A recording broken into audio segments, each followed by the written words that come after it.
ఉదయ నమస్కారం అందరికీ. ఈరోజు day 21. Welcome to my YouTube channel. 20 days of videos finish చేసాం. ఈరోజు 21st డే.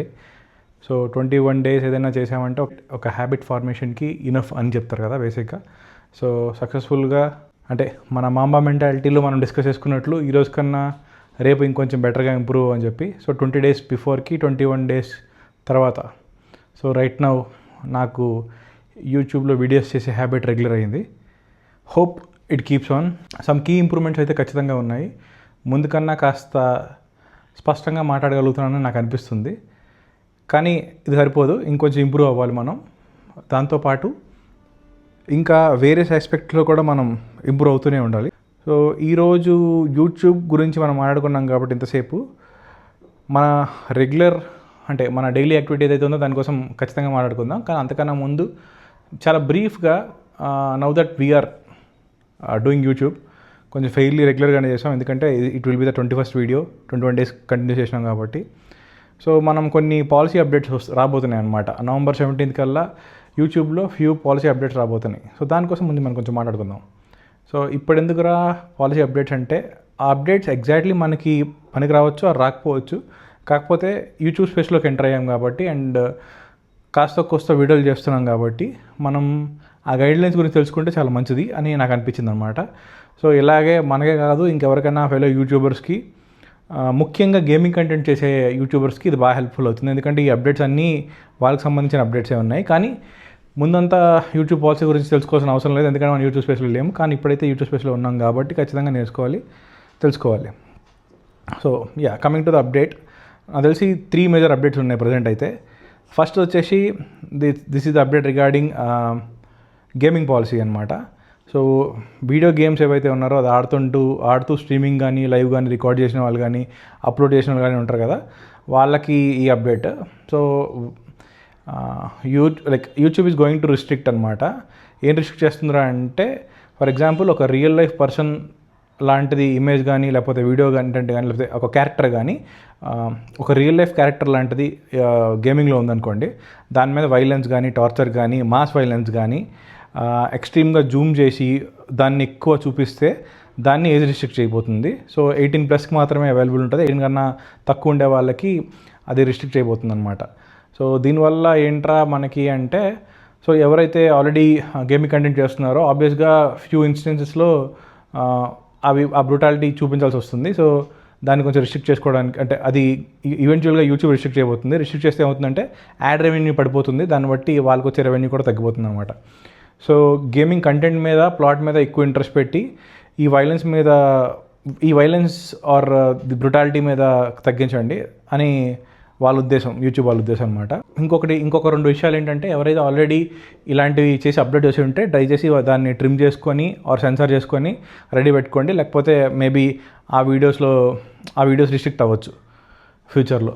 అదే ఇంకొక 2 అప్డేట్స్ ఉన్నాయి. This is regarding casino games and also online gambling కోసం. అది నాకు చాలా మంచిగా అనిపించే న్యూస్లు అనమాట. ఈ ఆన్లైన్ గ్యాంబ్లింగ్ని ఎంకరేజ్ చేయకూడదని నాకు ఎప్పుడు అనిపించేది. సో ఫైనల్గా YouTube also is taking strict actions. Online gambling చేసేవాళ్ళు even they use digital sources like for example NFT అంటారు. NFT అంటే నాన్ ఫంజిబుల్ టోకెన్ అంటారు. సో నాన్ ఫంజిబుల్ టోకెన్స్ లాంటివి కూడా అంటే అడ్వర్టైజ్ చేస్తూ ఆన్లైన్ గ్యాంబ్లింగ్ గేమ్స్ గురించి కూడా మాట్లాడినా దానికి రిస్ట్రిక్షన్ అయితే ఉంది.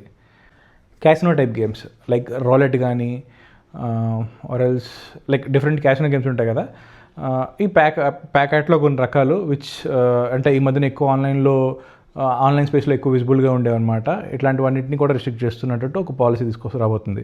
ఇవన్నీ November 17th అయితే ఇంప్లిమెంట్ అవ్వబోతున్నాయి. మన ఫెలో యూట్యూబర్స్కి ఒక చిన్న ఇన్ఫోలా అనుకోండి. ఓకే, సో ఇన్ఫర్మేషన్ డంప్ అయితే అయిపోయింది. సో 2 days డైలీ యాక్టివిటీస్ కోసం మనం మాట్లాడుకుందాం అనమాట.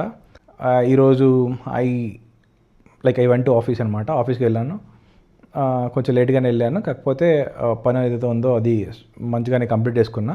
అంటే కొన్ని వర్క్స్ అయితే పెండింగ్ ఉన్నాయి ఇంకా, that I have to finish. ఇప్పుడు కొంచెం పని చేస్తాను అనమాట ఆఫ్టర్ రికార్డింగ్ దిస్ వీడియో. 5:30, 6 ఆ టైంకి జిమ్కి వెళ్ళాను అనమాట. ఈరోజు కొంచెం తొందరగా జిమ్కి వెళ్ళాను, ఎందుకంటే సాయంత్రం మా ఫ్రెండ్స్ మూవీకి పోదాం అన్నారు. సో ముందు వెళ్ళి వర్కౌట్ ఫినిష్ చేసుకున్నా. 110 kgsది చాలా మంచిగానే వస్తుంది. 120 ట్రై చేయలేదు, కాకపోతే ఏంటంటే ఇంక్లైన్డ్ డంబుల్ ప్రెస్లో ఏదైతే 90 కేజెస్ అంటే 45 కేజెస్ డంబల్స్తో ట్రై చేశాను, అది చాలా బాగా వచ్చింది. ఇంకో జనరల్గా అయితే బార్బెల్తో చేస్తా కానీ డంబెల్తో చేయను, ఎందుకైనా రిస్క్ ఎందుకు, ఎందుకంటే లాక్ చేసేటప్పుడు బార్బెల్ దాంట్లో అయితే బెంచ్ ఉంటుంది కదా, సో మనం లాక్ చేయొచ్చు, లేకపోతే కష్టం అవుతుంది కదా అని చెప్పి జనరల్గా చేయను. కాకపోతే ఏంటంటే ఈరోజు చేశాను. కానీ విషయం ఏంటంటే విచిత్రం, 4 సెట్స్ చేస్తాను కదా, థర్డ్ సెట్ 40 కేజీస్ చేద్దాం అనుకున్నా యాజ్ యూజువల్గా. కాకపోతే చూసుకోక ఒక లెఫ్ట్ హ్యాండ్తో 45, రైట్ హ్యాండ్తో 40 కేజీస్ చేశాను అనమాట. అది ఫెయిర్లీ ఈజీగానే వచ్చేసింది. కాకపోతే అంటే లెఫ్ట్ హ్యాండ్ కొంచెం వెరైటీగా అనిపించింది. వెయిట్స్ ఎప్పుడైతే రీరాక్ చేశానో అప్పుడు కనిపించింది ఏంటంటే తేడా ఉందని. అంత ఒళ్ళు తెలియకుండా అయిపోయింది అనమాట. అయితే నెక్స్ట్ సెట్ 45 కొట్టేశాను, ఈజీగా వచ్చేసింది, బాగా అనిపించింది. యాజ్ యూజువల్గా ఫ్లైస్ ఇవన్నీ చేశాను, ట్రైసెప్ ఎక్సర్సైజ్ కూడా చేశాను. ఈ మధ్యన హ్యాండ్స్ కూడా కొంచెం కాన్సన్ట్రేట్ చేసి ఎక్సర్సైజ్ చేస్తున్నాను అనమాట.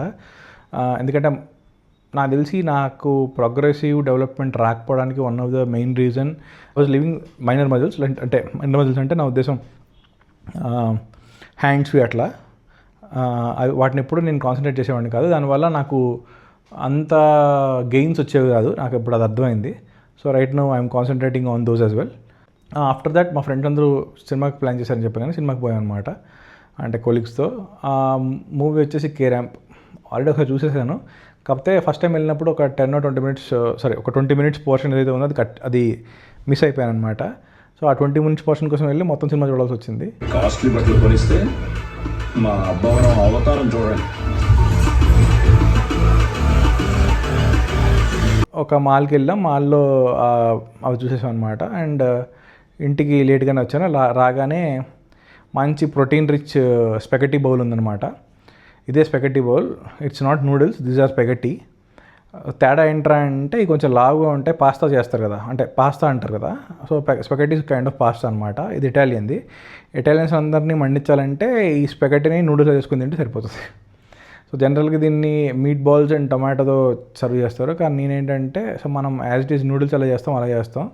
ఎందుకంటే మన ఓల్డ్ స్టేట్ నూడిల్స్ ఉంటాయి కదా, కొంచెం లావుగా పార్టీ నూడిల్స్, వాటిని ఇమిటేట్ చేసినట్టు అనిపిస్తుంది అనమాట. So that is the reason why I try to do this అనమాట. చాప్ స్టిక్స్ ఏంట్రా అంటే చాప్ స్టిక్స్ కొంచెం పోయే కోసం నేను కూడా నేర్చుకున్నాను, చాప్ స్టిక్స్ తినడం అని చెప్పి షో ఆఫ్ కోసం చెప్పాను అంతే, ఇంకేం లేదు. ఇంకొంచెం పనులు ఉన్నాయి మనకి, so we have to finish it. And త్వరగా పడుకుని పోవాలి. స్లీప్ మీద కొంచెం కాన్సన్ట్రేషన్ చేస్తున్నా, ఎందుకంటే నాకు సరైన స్లీప్ సరిపోవట్లేదని చెప్పి నాకు అర్థమవుతుంది. సో దాని మీద కొంచెం ఎక్కువ కాన్సన్ట్రేషన్ చేస్తున్నా. ఈరోజుకైతే ఇంతే గైస్, ఉంటాను, ఇంకా పడుకుని పోదాం. సెలవు, బాయ్ బాయ్.